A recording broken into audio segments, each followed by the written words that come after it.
Ícono de la cultura, el maestro Abreu marcó los corazones de quienes disfrutaron cada una de sus notas.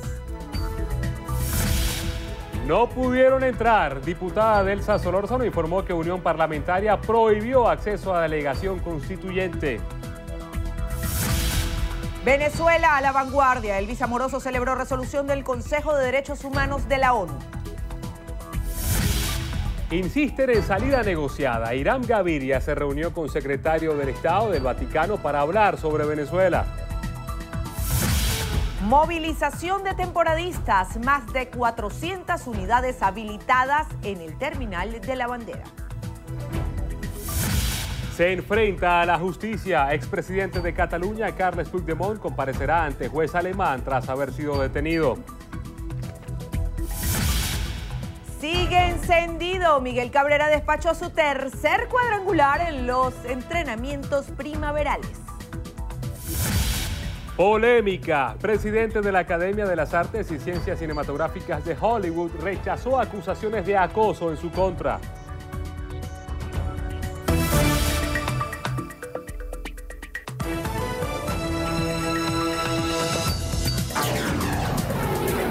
Noticiero Venevisión. Información justa y balanceada.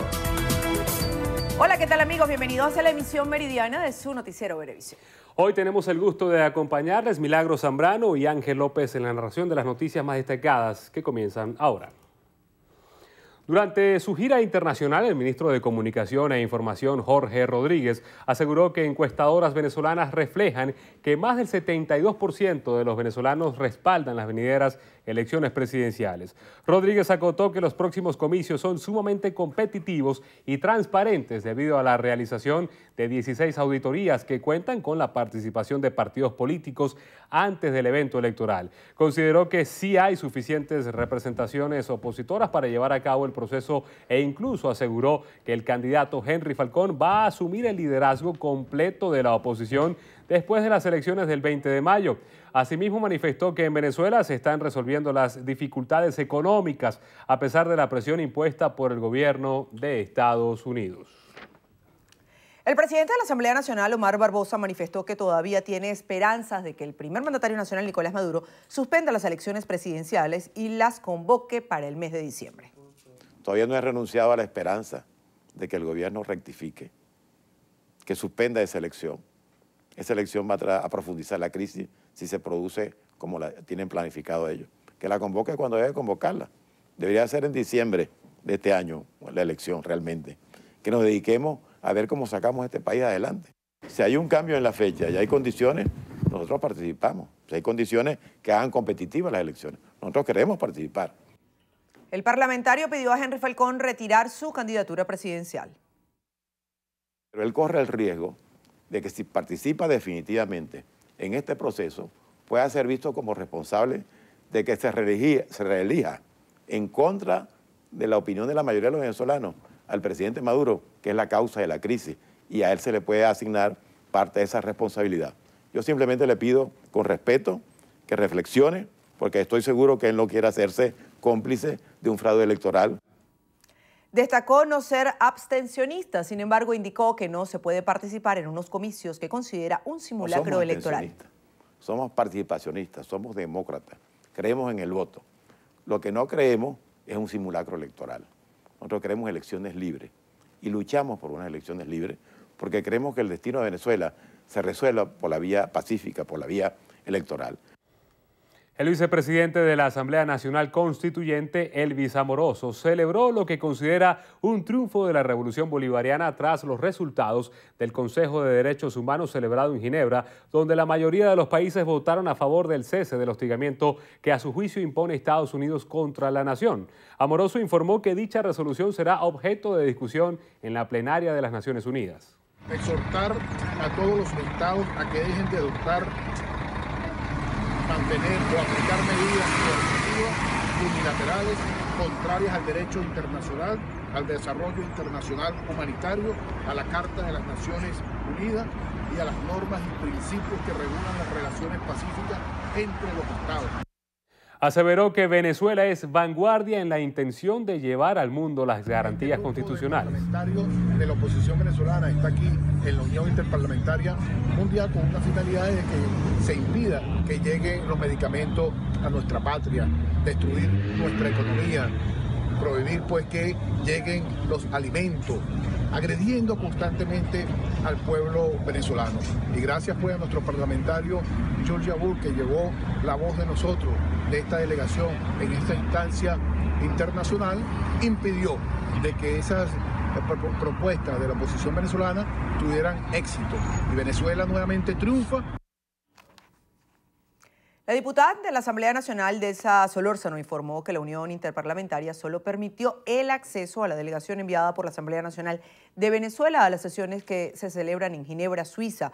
A través de su cuenta en Twitter, la parlamentaria informó que se le prohibió la entrada a la delegación oficialista, por lo que no podrán participar en ninguna de las sesiones en las que se discuten la crisis migratoria y el estatus de los refugiados. Asimismo, es importante que sepamos dos cosas.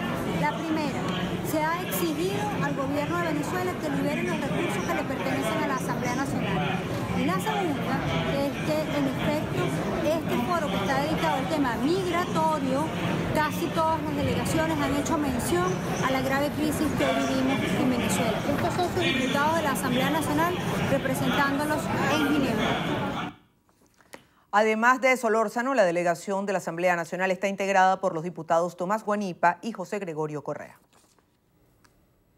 Nicanor Moscoso, presidente del Consejo de Expertos Electorales de Latinoamérica, CELA, reiteró que los acompañantes u observadores son garantes de la eficacia del proceso, pero no de los resultados anunciados por el ente electoral que responden a la voluntad del pueblo. Aclaró que la labor del CELA es únicamente observar las presidenciales del 20 de mayo y, en caso de ser necesario, hacer alguna sugerencia al Consejo Nacional Electoral. Los acompañantes o los observadores no son ni garantes ni jueces de las elecciones de ningún país en donde asistimos, sea esto la OEA, la ONU, el Centrocarte, la Unión Europea, cualquiera que venga como acompañante o observador hace esa labor. Hace la labor de ver lo que está sucediendo y luego sugerir al organismo electoral cualquier cambio. Y si en el camino se puede presentar alguna sugerencia, no puede ser más que eso. Respecto a las irregularidades denunciadas por la empresa Smartmatic sobre una supuesta manipulación de la data en las elecciones constituyentes, Moscoso señaló que el caso perdió relevancia ante la falta de pruebas. Lamentamos es que no le hayan dado continuidad, porque salió un día la noticia que el señor, el propietario de la empresa, el gerente general o presidente, lo que sea, mencionó de que posiblemente se haya alterado. Nosotros dijimos, bueno, ya llegará la información. Esta es la data, esta es la diferencia, este es el millón.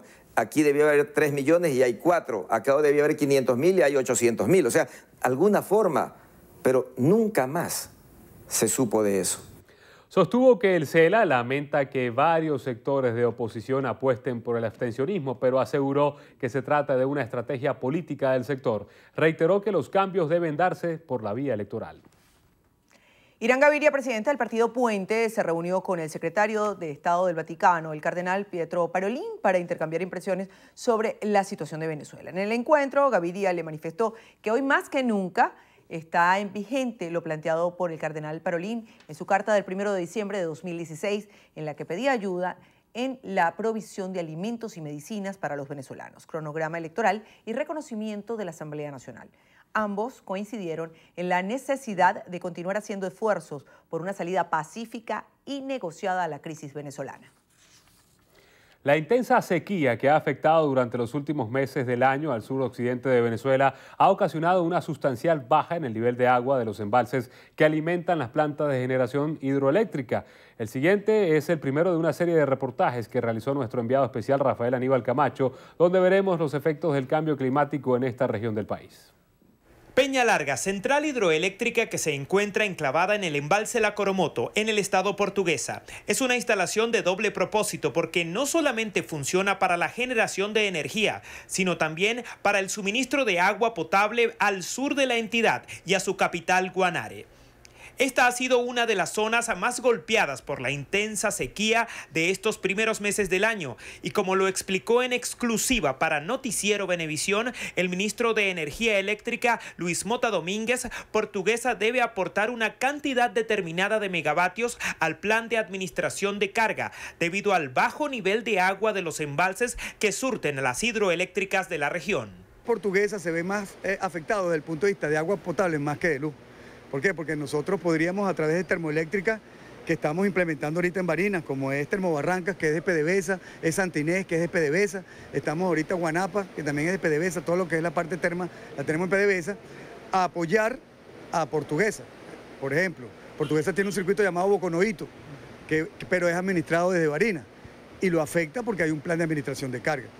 Los niveles de agua de Peñalarga están sumamente comprometidos, pues pudimos observar que están muy por debajo de las compuertas del aliviadero de la represa. Vean, atrás están viendo la compuerta de aliviadero. Esa es la compuerta que se abre cuando hay exceso de agua, pero ni siquiera el agua llega. Está a más de 30 metros para nosotros poder abrir esa compuerta. Aquí se puede identificar fácilmente la sequía que hay. Posteriormente, el equipo se trasladó vía aérea hasta el embalse Masparro, en el estado Barinas, donde el nivel de agua ha descendido aproximadamente unos 10 metros respecto a sus condiciones normales, por lo cual es necesario administrar el trabajo de las turbinas de la central de generación. La columna vertebral, en lo que a la generación hidroeléctrica se refiere, es prácticamente la vueltosa, son 514 megavatios.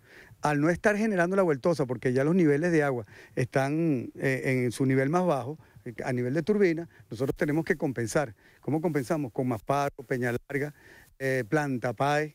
Además de la administración del turbinado de las centrales hidroeléctricas de la región del suroccidente del país y la puesta en marcha de las plantas de termogeneración, las autoridades abogaron por el uso racional de la energía por parte de ciudadanos, empresas e instituciones públicas. En una segunda entrega de esta serie veremos la situación en los estados Táchira y Mérida. Así pues, el Ministerio de Energía Eléctrica continuará llevando a cabo el plan de administración de carga en los estados Portuguesa y Barinas para tratar de minimizar los efectos que ha tenido sobre los embalses la sequía que podría culminar a finales del próximo mes de abril. Desde el embalse Masparro en el estado Barinas, a Rafael Aníbal Camacho, Noticiero Venevisión. En Rusia subió a 64 la cifra de muertos a causa del incendio registrado este domingo en un centro comercial de la ciudad de Kemerov, en Siberia. El fuego se generó en el cuarto y último piso, donde había 2 salas de cine y un centro de juegos infantiles, y de allí se propagó por todo el establecimiento. Autoridades no han adelantado posibles causas de las llamas, que aún no han sido controladas y que afectaron una superficie de 500 metros cuadrados. Según investigaciones, la alarma antiincendio no fue activada, por lo que visitantes se percataron del fuego cuando el humo impregnó el lugar. Asimismo, las salidas de emergencia de los cines estaban bloqueadas. Entre las víctimas mortales hay 9 niños, 11 personas siguen hospitalizadas y 36 han recibido asistencia ambulatoria. Al menos 700 personas, entre bomberos y socorristas, siguen en la búsqueda de decenas de desaparecidos. Por el momento, 4 personas han sido detenidas con relación al siniestro, el más grave en la zona central del país desde 2009. En Alemania, la justicia decide este lunes si el expresidente de Cataluña, Carles Puigdemont, arrestado este domingo tras una euroorden de detención, permanecerá en prisión y si entra en estudio una posible extradición. El líder independentista español comparecerá a lo largo del día en un juzgado de primera instancia de Neumünster, situado junto a la prisión donde ha permanecido desde anoche. Puigdemont fue detenido la mañana de este domingo al entrar en territorio alemán desde la frontera con Dinamarca, tras casi 5 meses de escapar de la justicia española, que lo procesó por rebelión y malversación de fondos públicos por el proceso independentista catalán. Ante la situación, su coalición independentista Junts per Catalunya recuperó la propuesta para que Puigdemont sea elegido de manera efectiva como jefe de gobierno de la región española.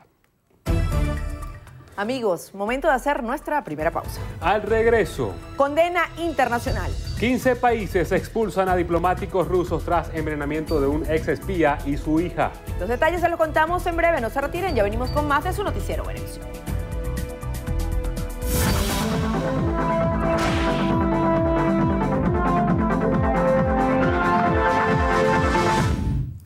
La paciente Zuli Barradas necesita con carácter de urgencia insulina Lantus. Quienes puedan colaborar, favor contactar a los teléfonos 0412-988-1071 y 0212-451-8915. Las colaboraciones son gratuitas, no acepte realizar pago alguno.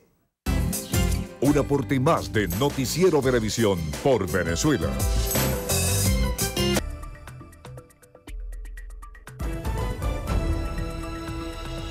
Continuamos. El ministro de Ecosocialismo y Agua, Ramón Velázquez, informó que será interrumpido el servicio de agua en la Gran Caracas y gran parte del estado Miranda a partir del miércoles 28 de marzo hasta el viernes 30. Velázquez explicó que los cortes en el sistema son motivados por el mantenimiento de los sistemas TUI 1 y TUI 2. El corte se va a hacer el miércoles a medianoche, el próximo miércoles a medianoche. De tal manera que ya a las 6 de la mañana ya las tuberías estén completamente sin agua y se inicie entonces las labores de trabajo. Estaríamos trabajando el jueves durante todas las 24 horas del jueves y algunas horas del viernes en la mañana, de tal manera que el viernes a las 6 de la mañana empiece nuevamente al llenado de las tuberías. Velázquez destacó que funcionarios de seguridad serán desplegados en el territorio nacional durante el asueto de Semana Santa. A su juicio, más de 11 millones de venezolanos se movilizarán. Comparado Semana Santa con Carnaval, en Semana Santa hay mayor movilización, por eso fue que nosotros estimamos que en Carnavales se movilizaron alrededor de 7 millones de venezolanos y para esta Semana Santa, como el periodo es más largo, la gente va más a las playas. Se estima que se movilicen más de 11 millones de venezolanos. El ministro agregó que atenderán 37 tareas del Plan Integral de Corrección de Fugas.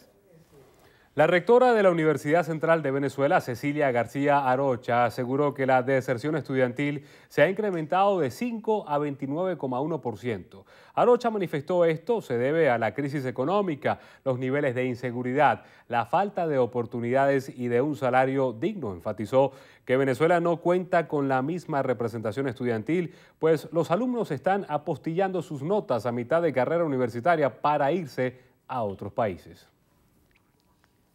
La Organización de las Naciones Unidas ratificó que no proveerá asistencia electoral como observador en los comicios presidenciales convocados para el próximo 20 de mayo. Un representante de dicha organización aseguró haber enviado una carta a las autoridades venezolanas con respuesta hacia sus pedidos. Por ello, el ministro de Comunicación e Información, Jorge Rodríguez, reclamó que existen países que ejercen presiones para impedir que una misión de las Naciones Unidas asista a los comicios. Por su parte, el candidato Henry Falcón exigió al Ejecutivo Nacional hacer pública la respuesta obtenida. Destacó que de no cumplirse dicha solicitud, se estaría incurriendo en una violación del Acuerdo de Garantías Electorales firmado el pasado 1 de marzo. Más de 400 unidades de autobuses han sido habilitadas en el terminal de La Bandera para movilizar a los temporadistas en esta Semana Santa. Santiago Gutiérrez nos trae los detalles desde el terminal. Adelante.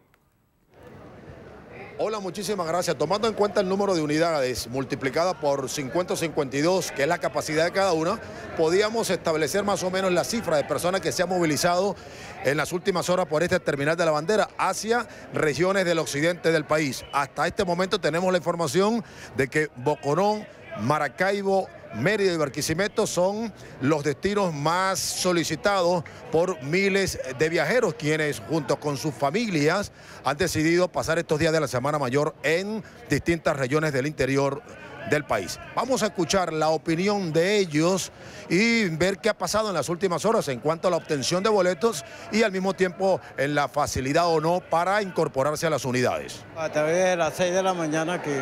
¿Qué te dicen? Bueno, que están esperando que habiliten, pero eso no es. La cosa es que tienen que poner a funcionar las cosas para que nosotros podamos ser felices, ¿me entiendes? Ahora, ¿tú vas con la familia o qué? No, voy solo, voy a buscar a la nieta allá de Lara. Y como todos los años hay denuncias muy concretas de los pasajeros y sus familiares. Aquí no hay punto de venta. ¿Qué sucede con eso? Que el efectivo, las agencias de viaje vienen y lo venden, lo revenden, porque ¿por qué no ponen punto de venta para uno poder tener acceso? Porque no hay efectivo en la calle. La matraca de las busetas, oye, hay que colaborar, aparte que no conseguimos efectivo, más la matraca que tenemos que darle a la gente, ellos lo que cobran, le dicen un pasaje a uno cuando uno se va a subir. Y después que está adentro, entonces el precio es otro. ¿Quiénes cobran la matraca? ¿Quiénes son esos? Los mismos de los de los colectores y de los que ayudan a subir, que eso no están autorizados por nadie. Aunque no logramos cifras oficiales, se estima que en las próximas horas las autoridades de este terminal van a incrementar el número de unidades para poder satisfacer la demanda de miles y miles de personas quienes han decidido disfrutar de estos días de la Semana Mayor con sus familiares en distintas zonas del país. Santiago Gutiérrez, Noticiero Venevisión. Gracias, Santiago. La vigencia del billete de 100 bolívares fue nuevamente prorrogada, esta vez hasta el próximo 20 de mayo, próximo según el decreto número 3328 de la Presidencia de la República, publicado en Gaceta Oficial como parte de la extensión del decreto de estado de excepción y emergencia económica. Se trata de la 13ª vez que el presidente Nicolás Maduro extiende el periodo de circulación del billete, el cual se ordenó retirar del mercado en diciembre de 2016 en un plazo no mayor a 72 horas y que sirvió, según el Ejecutivo Nacional, para atacar las mafias que comercializan la moneda venezolana en la frontera con Colombia y Brasil.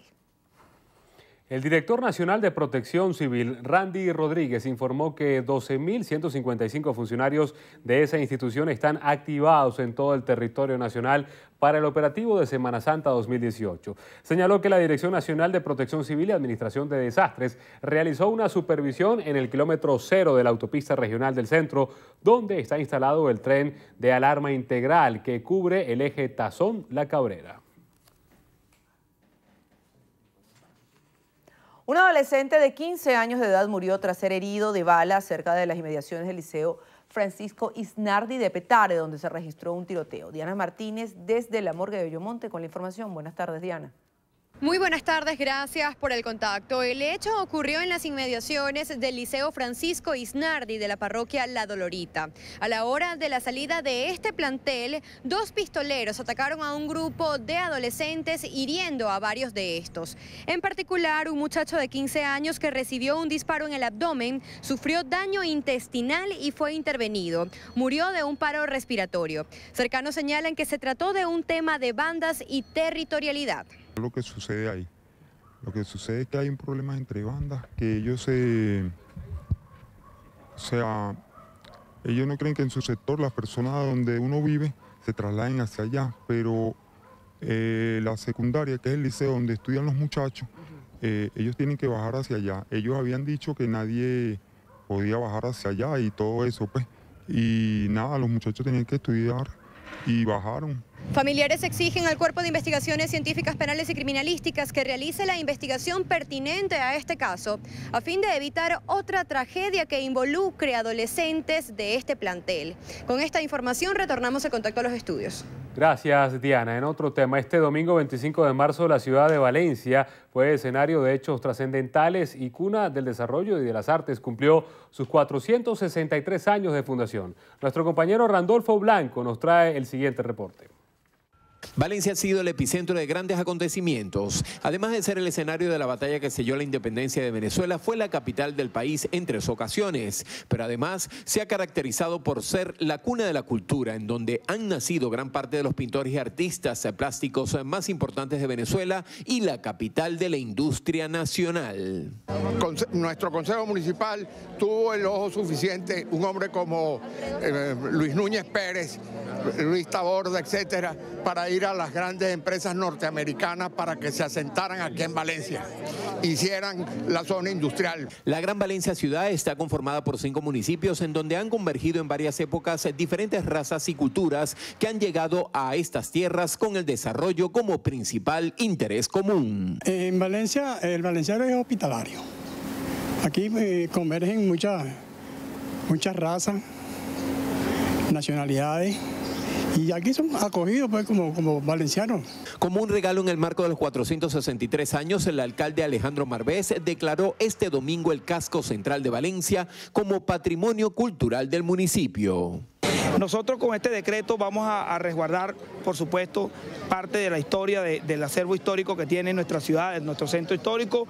En este decreto es como el primer paso al rescate de este gran centro histórico, no solamente de Valencia, sino del estado Carabobo. Las autoridades y personalidades del municipio rindieron honor a la ciudad con una misa en la catedral, una ofrenda floral en la Plaza Bolívar y un acto central en el Teatro Municipal, en donde varias personalidades recibieron la Orden Ciudad de Valencia. En Carabobo, Randolfo Blanco, Noticiero Venevisión. Hacemos una breve pausa. Al regreso, más información. Quédense allí.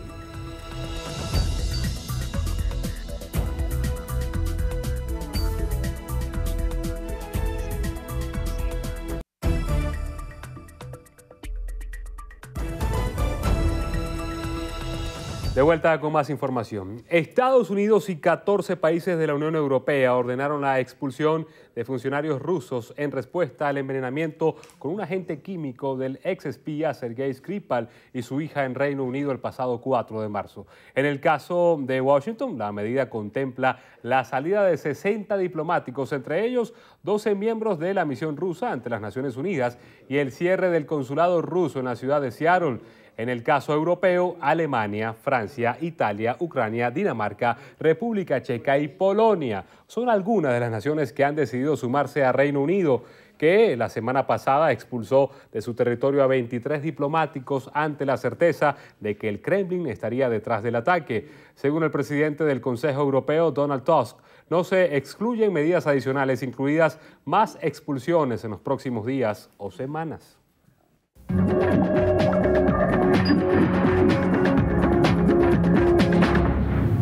Iniciamos el recorrido por las notas internacionales en lo que pasa en el mundo. Un terremoto de magnitud 6.6 sacudió este lunes a la isla de Nueva Bretaña, al este de Papúa Nueva Guinea, sin que se reportaran víctimas, ni daños, ni alerta de tsunami. El Servicio Geológico de Estados Unidos localizó el hipocentro a 164 kilómetros de Rabaul, ciudad de uno de los 3.900 habitantes. En febrero, un sismo de magnitud 7,5 causó más de un centenar de muertos y medio millón de damnificados en esa nación oceánica. En Francia, la pareja del yihadista que el pasado viernes asesinó a 4 personas e hirió a 15 al sur del país estaba fichada por riesgos de deriva terrorista y susceptibilidad de peligro para la seguridad nacional. La joven de 18 años fue arrestada tras la operación policial en la que fue abatido el atacante Raudouan Lagdim, que había sido objeto de vigilancia y también estaba fichado por radicalización islámica. En Italia fue reforzada la seguridad de Roma ante amenazas de posibles ataques terroristas. La Cancillería indicó haber recibido una carta anónima de un tunecino, presunto exmiembro del Estado Islámico, quien estaría listo para perpetrar un atentado en la capital. Las autoridades verifican la autenticidad de la misiva. En Israel, el primer ministro Benjamin Netanyahu, su esposa y su hijo fueron interrogados por un presunto caso de corrupción que vincula al gigante de telecomunicaciones Bezeq y su plataforma de contenidos Walla. Esta es la segunda vez que Netanyahu es cuestionado por el caso 4000 ante sospechas de presunto intercambio de favores y presión para lograr una cobertura más positiva de su familia. El fundador de Facebook, Mark Zuckerberg, pidió perdón a los británicos por la filtración de datos de más de 50 millones de cuentas a la consultora Cambridge Analytica vinculada a la campaña de 2016 del presidente Donald Trump. En una carta publicada en varios diarios de Reino Unido, el directivo de la red social admitió faltar a la confianza de los usuarios y aseguró que evitará que la situación se repita. En Egipto, cerca de 60 millones de personas están habilitadas para votar en las elecciones presidenciales que inician este lunes y que se prolongarán hasta el miércoles. En los comicios se enfrenta el mandatario Abdel Fattah al-Sisi frente al único rival, Musa Mustafa Musa. Los resultados se conocerán el próximo lunes.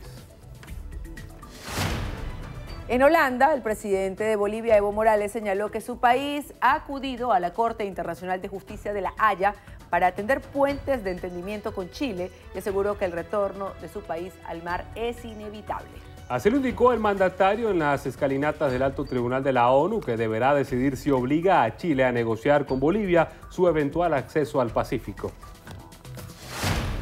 Y cerramos con un impresionante fenómeno registrado al este de Europa, cuyas montañas quedaron cubiertas con una curiosa capa de nieve color naranja.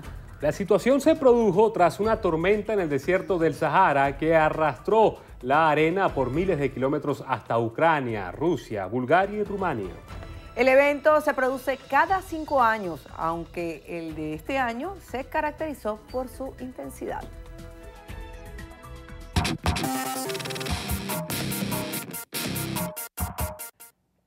los años nos deja una gran experiencia. El uso de biopolímeros puede llegar a ser muy peligroso a corto o a largo plazo.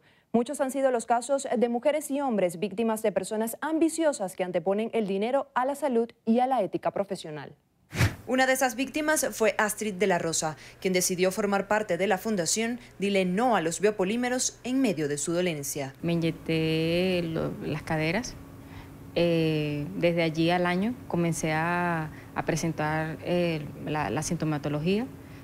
Se me migró la sustancia a la región lumbar. Yo llegué a estar en cama durante aproximadamente casi 2 meses. Astrid jamás imaginó que su vida cambiaría por completo el día en que decidió inyectarse los biopolímeros. La pierna, sentía que no podía caminar bien. El estilo de mi vida cambió por completo porque yo estaba trabajando, desde ese momento estaba dando clases y dando clases, o sea, no podía rendir, o sea, llevar una vida normal como anteriormente yo la llevaba. Los biopolímeros no son más que aceites de silicona que se nombraron como, le pusieron un antefijo de bio para que las personas creyeran que era algo biológico, algo natural, y realmente no son más que siliconas. Labios, mentón, glúteos, pantorrillas, pectorales o en las mamas han sido las zonas en las que se han colocado frecuentemente los biopolímeros. Pero ¿cómo reacciona el organismo ante este cuerpo extraño? Que alrededor de las siliconas se forma una cápsula de tejido fibrótico.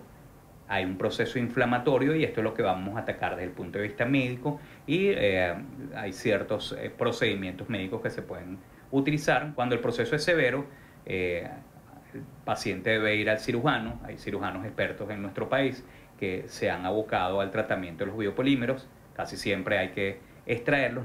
En la mayoría de las oportunidades no se pueden extraer por completo.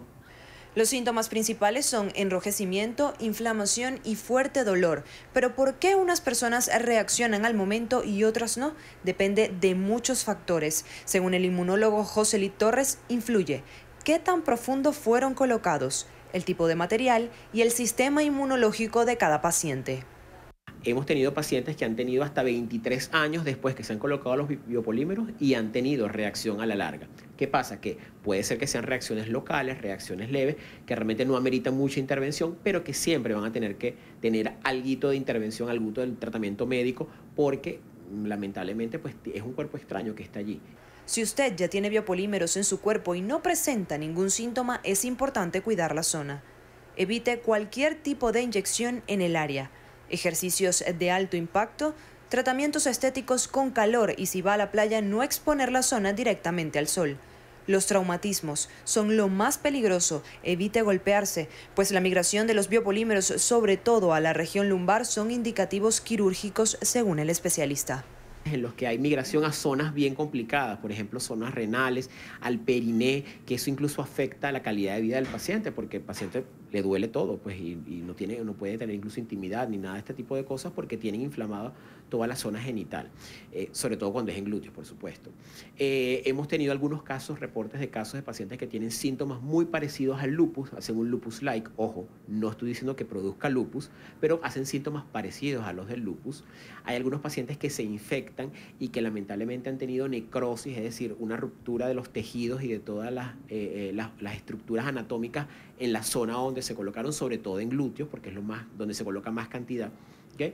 Y lo más grave que se ha visto es que es una consecuencia realmente muy, muy rápida, es inmediata, es cuando inadvertidamente colocan el biopolímero en el glúteo, pinchan un vaso sanguíneo, entonces se va un poco de esa cantidad hacia los pulmones y el paciente hace un embolismo pulmonar que lamentablemente puede traer consecuencias fatales para ese paciente. El uso de biopolímeros o sustancias de relleno con fines estéticos están prohibidos en nuestro país. Ten siempre presente que es un mal del que no podrás escapar jamás. El daño producido en el sistema inmunológico por estas sustancias te acompañará para toda la vida. Por eso, al natural es mejor.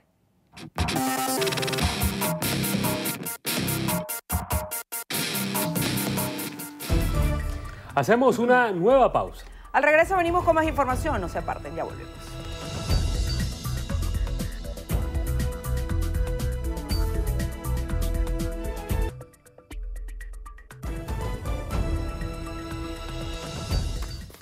Continuamos. En la mañana de este lunes se registró una explosión en el conjunto residencial Terrazas de San Diego, Estado Carabobo, que dejó 5 personas lesionadas. Randolfo Blanco nos trae los detalles. Buenas tardes, Randolfo. Buenas tardes, amigos. Nos encontramos en estos momentos en el sector Terrazas de San Diego del municipio San Diego, en donde en horas de la mañana ocurrió una explosión que arrojó el saldo de al menos 5 personas heridas y más de 30 apartamentos afectados, entre los cuales 4 con daño estructural. En estos momentos se encuentran efectivos de protección civil, del SEBIN, de la Guardia Nacional, Policía Municipal de San Diego, bomberos de Carabobo, haciendo las experticias para tratar de determinar cuáles fueron las causas de esta explosión. Del mismo modo, todos los heridos fueron trasladados a diferentes centros hospitalarios del estado. Por supuesto, nosotros continuaremos acá para llevarle todos los detalles de esta información. Continúen con más del noticiero Venevisión.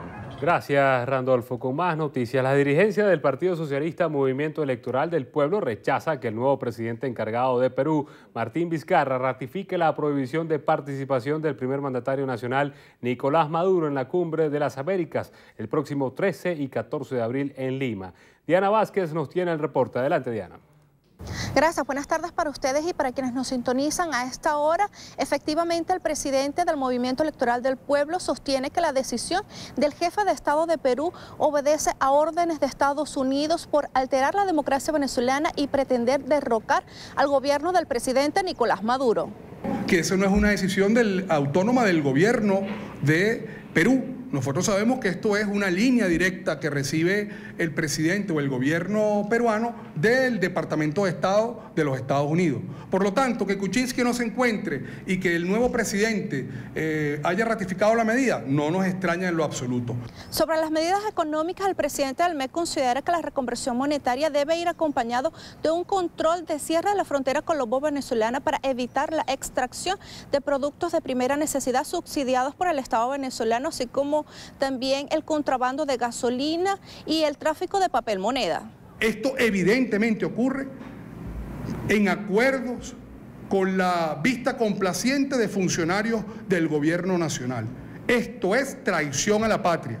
Por lo tanto, nosotros exigimos desde el Movimiento Electoral del Pueblo, para que estas medidas económicas sean contundentes, que se cierre la frontera con Colombia. La directiva del Movimiento Electoral del Pueblo aprovechó la oportunidad para lamentar el fallecimiento del maestro José Antonio Abreu, fundador del sistema de coros y orquestas juveniles e infantiles de Venezuela, a quienes dijeron van a recordar por su labor al frente de la música venezolana del país por sus más de 40 años de trayectoria. Con esta información retornamos con ustedes al estudio. Bueno, gracias Diana por este reporte. Vamos a iniciar a esta hora los deportes con el mejor béisbol del mundo, porque Miguel Cabrera continúa encendido con el madero. El maracayero despachó su tercer cuadrangular de los entrenamientos primaverales en la victoria de los Tigres de Detroit sobre los Bravos de Atlanta, 10-3. Nos vamos a la Florida, cuarta entrada, los Tigres arriba 6-0 y Miguel Cabrera conecta largo batazo entre el jardín derecho y el central para ampliar la ventaja de los felinos. Cabrera culminó la jornada de 3-2 con 2 carreras remolcadas. Por los bengalíes también vio acción el venezolano Dixon Machado, que registró un imparable remolcador y anotada, además de Víctor Reyes y Víctor Martínez, que no tuvieron éxito al bate. Mientras tanto, en Atlanta vieron acción los criollos Cleveland Rondón, que batió de 1-1, Ender Inciarte, que se fue de 2-1, y Ezequiel Carrera, que conectó de 1-1. En el Dundee Stadium en Florida, Francisco Cervelli en el mismo primer capítulo sacó la pelota del parque para abrir el marcador a favor de los Piratas. Cervelli más tarde traería 2 más al plato con imparable remolcador y así culminar la jornada de 3-2 con 3 remolcadas y 2 anotadas en la victoria de los Piratas de Pittsburgh sobre los Azulejos de Toronto, 7-4. En el Coliseo de Oakland, Pablo Sandoval conectó su cuarto cuadrangular de los entrenamientos primaverales para sentenciar la pizarra a favor de los Gigantes de San Francisco sobre los Atléticos 5-1. Orquídez Hernández, Gregor Blanco y Franklin Barreto también vieron acción en ese compromiso.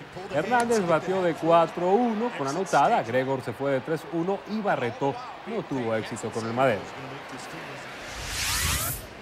Ahora repasamos notas del balompié porque la campeona de Europa, la selección de Portugal, se prepara para enfrentar a la selección de Holanda en su segundo cotejo preparatorio de cara al Mundial Rusia 2018. Los lusos vienen de remontar un 0-1 en contra ante Egipto con 2 tantos de Ronaldo, quien se encuentra a 2 goles de su mejor registro en octubre de 2010 cuando marcó 13 goles. Pasamos al mejor baloncesto del mundo porque continúa la disputa por 6 puestos en la conferencia oeste y los Trail Blazers de Portland superaron al Thunder de Oklahoma City 108-105. CJ McCollum, Damian Lillard se combinaron con 58 puntos para darle la victoria a la franquicia sobre el final y mantenerse en el tercer puesto de la división.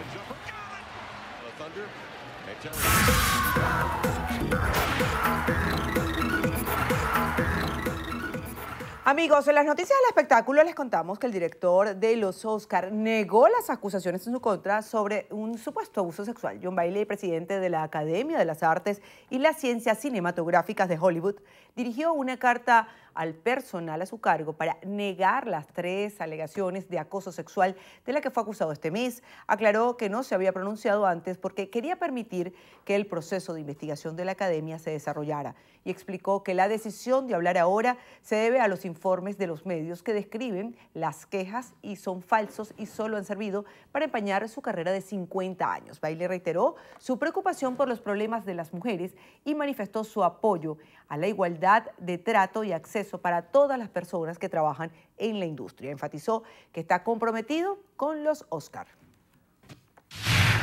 Las Spice Girls estarán de vuelta y en la gran pantalla medios internacionales revelaron que la agrupación está preparando una película animada protagonizada por ellas. La imagen de las 5 chicas será utilizada para la historia conceptualizada en Superhéroes, cuyo mensaje principal es el empoderamiento femenino. Además de prestar sus voces, ellas están pensando en crear una franquicia a gran escala, dado que representan el grupo musical de mujeres más exitoso del planeta. Los Billboard a la música latina anunciaron quiénes serán los animadores encargados de la próxima gala de premiación. La venezolana Gaby Espino, por tercera vez, tendrá la responsabilidad de conducir desde Las Vegas la fiesta de la música latina. En esta oportunidad ella compartirá con presentadores mexicanos como Marco Antonio Regil. La noticia vino también acompañada de un video donde vemos a la pareja rodeados de gente bailando, luces y efectos. Muy bien por Gaby Espino y se va a los Billboard de la música latina, nueva ocasión para animar en Las Vegas. Así es. Hacemos Amigos, una pausa. Una pausa. Al regreso venimos con más información.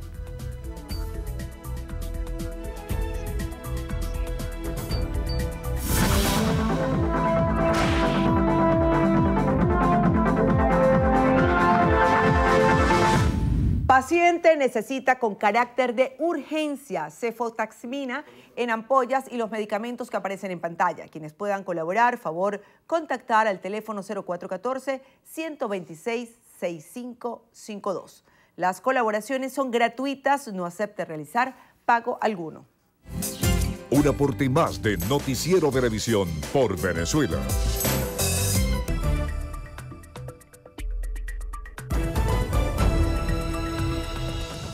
El maestro José Antonio Abreu fue un hombre que transformó la profesión del músico en un bien cultural para Venezuela. Pero su labor traspasó nuestras fronteras y demostró que la música no distingue idiomas. El maestro de maestros dejó una huella permanente en los corazones de quienes compartieron su vida y disfrutaron de cada una de sus notas.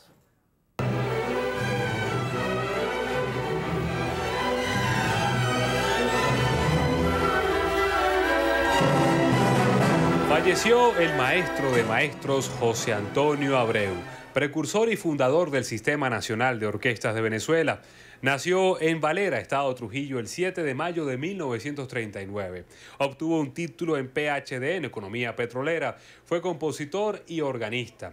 José Antonio Abreu es considerado uno de los íconos culturales y musicales de nuestro país. Comenzó sus estudios musicales en Barquisimeto y luego continuó en Caracas. Tenía los títulos de profesor ejecutante, maestro compositor y director de orquesta. El maestro Abreu fundó y dirigió la Orquesta Simón Bolívar, así como también la Orquesta Sinfónica Nacional Juvenil en 1975 y la Fundación del Estado para el Sistema Nacional de Orquestas Infantiles y Juveniles, trabajo que involucró a más de 250.000 jóvenes músicos. Este sistema ha sido modelo para otros países de Latinoamérica, el Caribe y el mundo. Además, el maestro Abreu fue merecedor de reconocimientos nacionales e internacionales, entre los que destaca el Premio Príncipe de Asturias de las Artes, que recibió en 2008 personalmente en España, de la mano del príncipe Felipe de Borbón. Es el Sistema Nacional de Orquestas Juveniles e Infantiles de Venezuela que ha recibido el Premio de las Artes. Millones de personas en el mundo sentimos a diario el efecto benéfico de la música, su facultad para unir, para liberar los corazones, para emocionar. Estas capacidades se hacen realidad en estas jóvenes orquestas, pero además, y como ha dicho su creador, el compositor José Antonio Abreu, sus beneficios, que se extienden a toda la sociedad, son particularmente muy visibles en la juventud venezolana. Durante la década de 1960 impartió la cátedra de Economía en distintas universidades. Luego fue diputado al Congreso Nacional de Venezuela y durante la década de los 70 se desempeñó en los cargos de Ministro de la Cultura y Vicepresidente y Director del Consejo Nacional de la Cultura. Recientemente se desempeñaba como miembro del Consejo Asesor de la Orquesta Juvenil de las Américas y director del Movimiento Nacional de Orquestas Venezolanas. En 1994 fue galardonado por la Organización de las Naciones Unidas para la Educación, la Ciencia y la Cultura con el Premio Internacional de la Música. En 2011 lo reconocieron con el premio EICO Classic al compromiso social que otorga la Academia de Fonografía de Alemania. Ese año dio un paso más en la consolidación del sistema de orquesta al inaugurar el Centro de Acción Social de la Música. Su legado será eterno y se hará presente cada vez que un niño, un joven venezolano, tome un instrumento para participar en un concierto. Cada vez que un director tome su batuta frente a una orquesta nacional o internacional, las enseñanzas de José Antonio Abreu se harán evidentes y cada vez que un pequeño inicie sus estudios en uno de los núcleos del sistema de orquesta, los logros y sueños de José Antonio Abreu seguirán multiplicándose.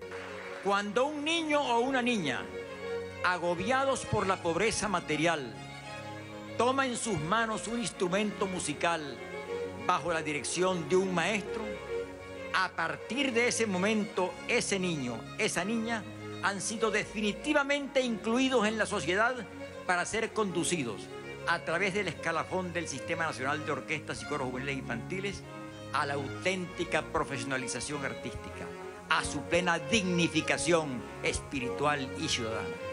Vamos a soñar con un país en el que toda comunidad y todo pueblo, por pequeño y remoto que sea, pueda brindar a todos sus jóvenes y niños el esplendor y la justicia de la música.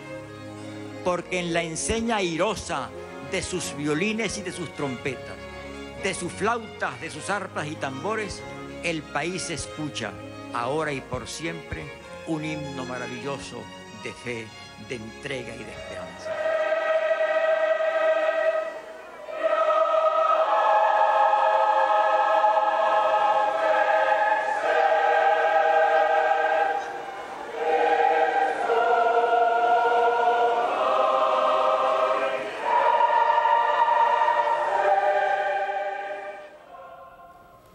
Maestro de maestros, y en el país la música y la orquesta sinfónica siempre tendrá y llevará su nombre.